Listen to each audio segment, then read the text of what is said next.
औज़ुबिल्लाहिमिनश्शैतानिर्रजीम बिस्मिल्लाहिर्रहमानिर्रहीम। प्यारे बच्चों, अस्सलाम वालेकुम। प्रोफेसर तनवीर आपके सामने हाज़िर खिदमत है। प्यारे बच्चों, आज से हम एमए पार्ट 1 के स्टूडेंट के लिए एक नए सिलसिले का आगाज़ करने जा रहे हैं। वो सिलसिला क्या है कि पार्ट 1 के पेपर में जो लाजमी आने वाले सवाल होंगे उनको हम उर्दू से इंग्लिश में ट्रांसलेट करेंगे और कोशिश करेंगे कि हमारे लेक्चर में वो क्वेश्चन जो कंपलसरी है पेपर में आने वाला है वो आपको ज़हन नशीन हो जाए। तो किसी भी जगह कोई वर्ड कंफ्यूज करे उसका अल्टरनेट लेना है। ज़रूरी नहीं है कि कोटेशन जो मुश्किल हो उसको आप याद करें। अगर कोटेशन याद नहीं होती डोंट वरी, याद होती तो दी बेस्ट, नहीं होती तो डोंट वरी। उसने ये नहीं देखना कि कोटेशन आपको आती या नहीं आती, उसने देखना कि कंसेप्ट आपके क्लियर है या नहीं क्लियर। तो आपने कहानी जो है उसको लिखना है कंसेप्ट के हवाले से, यानी कि आपने जो रिक्वायरमेंट है एग्जामिनर की वो पूरी करनी है। तो आज हम आगाज़ करते हैं शेल्टन के करैक्टर से। शेल्टन का करैक्टर पेपर के हवाले से द मोस्ट इम्पोर्टेंट है, हर हाल में तकरीबन ही आता है। तो आप देखें कि हम अपने लेक्चर में इसको कितना आसान बनाते हैं और कोशिश करेंगे कि हमारे लेक्चर में ही ये आपको ज़हन नशीन हो जाए। जी, हम शुरू करते हैं अपना लेक्चर। करैक्टर ऑफ शैतान। शैतान नज़म में एक नुमाया किरदार है। 2-3 तरीके हैं। सादा फिक्र है, शैतान is a prominent character in the poem. शैतान has a major character in the poem. शैतान is the backbone of the poem, किसी भी अंदाज में कह सकते हैं। तो वो एक मुतहरिक करने वाली ताकत और झगड़े का बाइस है या होता है। सादा फिक्र है, ही इज वो होता है एक मुतहरिक करने वाली ताकत। मोटिवेट होता है किसी को मुतहरिक करना, तो मोटिवेशनल फोर्स का मतलब होता है मुतहरिक करने वाली ताकत। ही इज अ मोटिवेशनल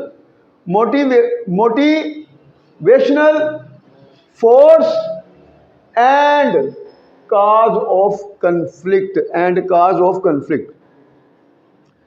काज के साथ हमेशा आएगी प्रोविजन ऑफ कंफ्लिक्ट, झगड़े का, क्लैश भी कह सकते हैं, कंफ्लिक्ट या क्लैश। तो इस तरह आपकी पहली लाइन मुकम्मल हुई। दूसरी में देखें, वो एक बहुत बड़ा साजबाज होता है। साजबाज साजिशें करने वाला। साजिशें करने की इंग्लिश होती है मैनिपुलेट। साजिश करना, मैनिपुलेटर कहते हैं साजबाज करने वाला, साजिशें करने वाला। तो अल्टरनेट भी इस लफ्ज़ का देते हैं। तो पहले तो ये देखें, वो बहुत बड़ा साजबाज होता है। ही is a great manipulator.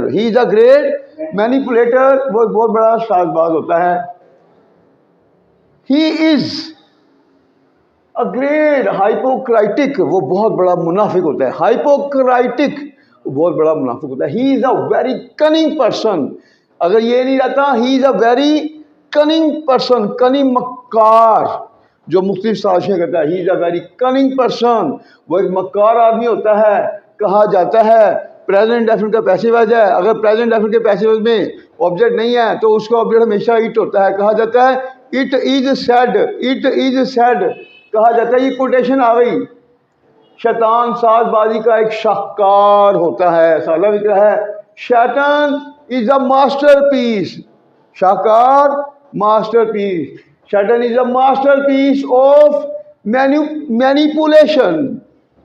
Cunningness भी कह सकते हैं। मैनिपुलेशन को अगर आप कंफ्यूज होते हैं इस लफ्ज़ से, मैनिपुलेशन से, तो कनिंगनेस। शैतान is a masterpiece of cunningness, मक्कारी का, ठीक है, एक शाहकार होता है। अगरचे नज़म का बड़ा मौजू इंसान का जवाल है। अगर किसी फिक्रे के 2 हिस्से हों, पहले हिस्से में अगरचे आ जाए तो दूसरा हिस्सा हमेशा मगर ताहम कुछ भी आए तो यट से शुरू होता है। यूज है आल्दो डैश यट का। पहले हिस्से में अगरचे आल्दो और दूसरा हिस्सा जो है यट से शुरू होगा। अगरचे नज़म का बड़ा मौजू इंसान का जवाल है। अगरचे आल्दो नज़म का बड़ा मौजू the big theme, great theme कर लें, the great theme of the poem. Epic भी कह सकते हैं।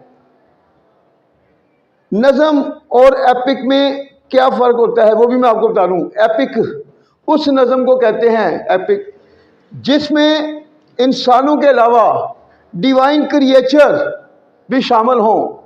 जब दोनों मखलूक़ें मिलती हैं तो उस नज़म को हम एपिक का नाम देते हैं। एक ये एपिक है, एक रैप ऑफ द लॉक ब्लेंडा वाली, वो भी एपिक है। ठीक हो गया। तो एपिक क्लियर हो गई आपको। वो नज़म जिसमें इंसानों के साथ साथ खलाई मखलूक जो है वो भी उस कहानी का हिस्सा हो, तो उसको हम कहते हैं एपिक। आज दो अगरचे द पोइम या द एपिक नज़म का मौजू, आज दो द ग्रेट थीम, बड़ा मौजू, ग्रेट थीम मौजू, theme great theme of the poem, नज़म का बड़ा मौजू, ऑफ द एपिक या पोइम या एपिक, अगरचे नज़म का बड़ा मौजू इंसान का जवाल है। Is the fall of man, is the fall of man, इंसान का जवाल है। लेकिन फिर भी मगर यट, लेकिन ये शैतान का किरदार ही होता है। ये सादा फिक्रा है। सादा फिक्रे में अगर सब्जेक्ट नहीं है तो सब्जेक्ट की जगह लेता है इट, इसको हम डमी सब्जेक्ट कहते हैं। Yet it is the character of शैतान, yet it is the character of शैतान, लेकिन ये शैतान का किरदार ही होता है जो इस नज़म को अजीम बनाता है। अब यहाँ पर किरदार की बात हो रही है तो जो इंग्लिश होगी which makes the poem great, which makes the epic great, जो नज़म को अजीम बनाता है। तो इस तरह ये भी आपका सेंटेंस क्लियर हो गया। नेक्स्ट बढ़ते हैं।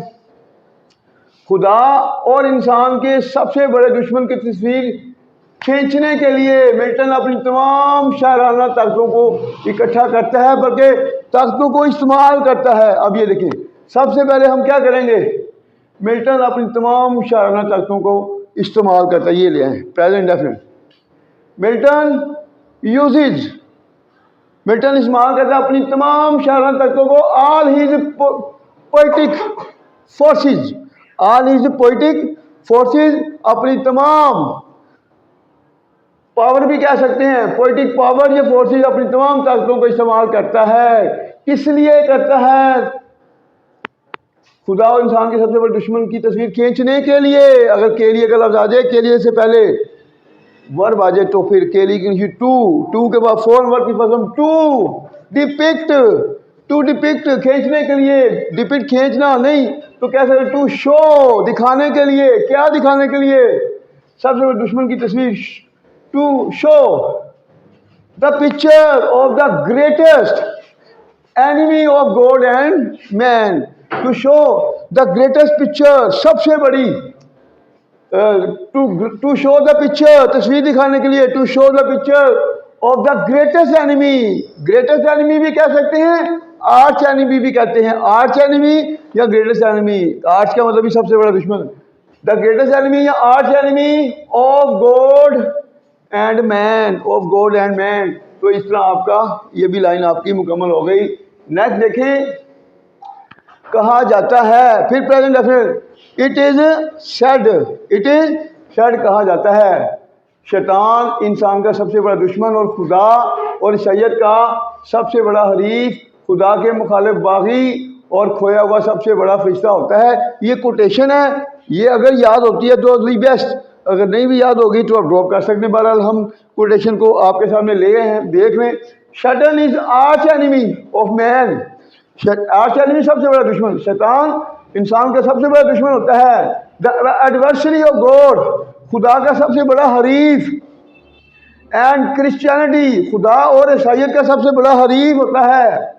अ रेबल अगेंस्ट गॉड, खुदा के खिलाफ बागी होता है। And a lost arch angel, और सबसे बड़ा खोया हुआ फरिश्ता होता है। क्या होता है? खोया हुआ सबसे बड़ा फरिश्ता होता है। ये है कोटेशन, वैसे इतनी मुश्किल नहीं है, अगर याद रह जाए तो दी बेस्ट। उसके बाद देखें, मिल्टन हमें यह भी बताता है, present definite, Milton also tells us, Milton also tells us, Milton हमें यह भी बताता है कि शैतान खुदा और इंसान का सबसे बड़ा दुश्मन होता है। वही चीज़ आ गई, दैट शैतान इज द ग्रेटेस्ट या the arch enemy of God and man. वो कोटेशन में भी ये चीज़ कवर हो रही है। उसके बाद जब खुदा आदम को अपना खलीफा मुकर्रर करता है, present definite, when God appoint होता है मुकर्रर करना, when God appoints Adam, Hazrat Adam, when God appoints हजरत आदम अपना खलीफा, ही इज कैलिफ, अपना खलीफा मुकर्रर करता है और शैतान को हुक्म देता है, प्रेजेंट डेफिनेट, एंड ऑर्डर्स शैतान, शैतान और शैतान को हुक्म देता है कि इसको सजदा करे। ऑर्डर के बाद नेक्स्ट सेंटेंस जब भी आएगा 2 से शुरू होगा, फॉरएवर रूल, और उसको हुक्म देता है, एंड ऑर्डर्स हिम, कि वो खुदा को सजदा करे, कि वो इसको सजदा करे, आदम को। तो इसके लिए एक लफ्ज़ है सजदा करने के लिए, एक हमने लफ्ज़ यूज़ किया है सजदा करना, प्रोस्ट्रेट। अगर प्रोस्ट्रेट भूल जाए वो भी होता है झुकना, ठीक है। टू बो या टू नील डाउन, नील होता है घुटनों के बाद झुकना, टू नील डाउन के झुक जाए बिफोर आदम, आदम के सामने झुक जाए। और ये भी टू बी ओबीडियंट, फर्माबरदार होना, before Adam, to surrender, surrender का मतलब ही होता है अपने आप को दूसरों के हवाले कर देना, टू सरेंडर, कि वो सरेंडर कर दे अपने आप को बिफोर आदम। तो नेक्स्ट देखें,